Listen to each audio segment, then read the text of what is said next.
menga ham shunaqa o'g'il qizlardan bersin, opajon, duo qiling, Nuradi. Assalomu alaykum. Mehmon qabul qilasizmi?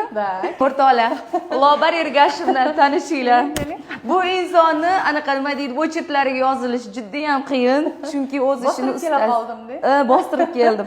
Kelgandan deydi-yu, ilohim tinchlik, xotirjamlik bo'lsin. Hamisha shu xonangizga kim nima niyatda kelgan bo'lsa, niyatlari amalga oshib, xursand bo'lib, haligi o'g'il ko'rmoqchi bo'lganlar, o'g'il, qiz ko'rmoqchi bo'lganlar, qiz, eng asosiysi Allohim 7 muchasi sog' salomat ne'mat bersin. Hamisha shu yaxshiligiga siz sababchi bo'lib qoling, Lobarxon.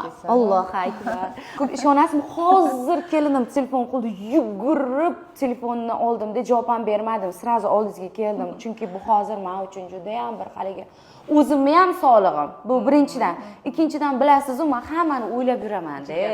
O'shaning uchun yugurib oldingizga keldim, chunki shu ishni eng ustasi bo'lganingiz uchun, mutaxassisi bo'lganingiz uchun oldingizga keldim. Bitta kelinim-da, o'shanga bilmadim men qanaqadir. Mayli, 4 yildan beri turmush qurishgan, 4 yildan beri farzand ko'rishmaydi. Har doim kelinim telefon qilib, ilohim menga ham shunaqa o'g'il qizlardan bersin, opajon, duo qiling, Nuradi. Xudo xolisa sababini qilamiz. O'shanga endi mayli siz ko'p narsaga yaxshiliklarga sababchi bo'lasiz. O'shaning uchun oldingizga keldim. Ilohim shu sizni xonangizga kirib, meni kelinim ham xursand bo'lib chiqib ketsin. Ilohim birgalikda nishonlab o'tiraylik. Har bitta analiz tekshiruvlar natijasini olib kelsinlar. Xudo xolis, turmush o'rtoqlarnikini ham, ukangizlarnikini ham, yovuzlarnikini ham hammasini ko'rib, oldin sabab tashxis qo'yib olish kerak. Tashxis qo'yamiz, Xudo xolisi, sababni aniqlab, keyin shunga qarab davo belgilaymiz. Xudo xohlasa.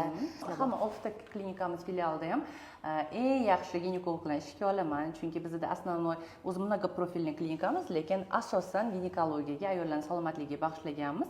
Bizning klinikamizda hamma ginekologik operatsiyalar, miomektomiya, matkani udaleniyalari, kistektomiya, hattoki intim plastika operatsiyalari juda ham ko'pchilik shifokorlar tomonidan bajarishadi. Shunaqa xizmatlarimiz bor, borib olishadi. Och qoringa tekshiruv o'tkazamiz va undan keyin sizga davo taktikasini belgilaymiz.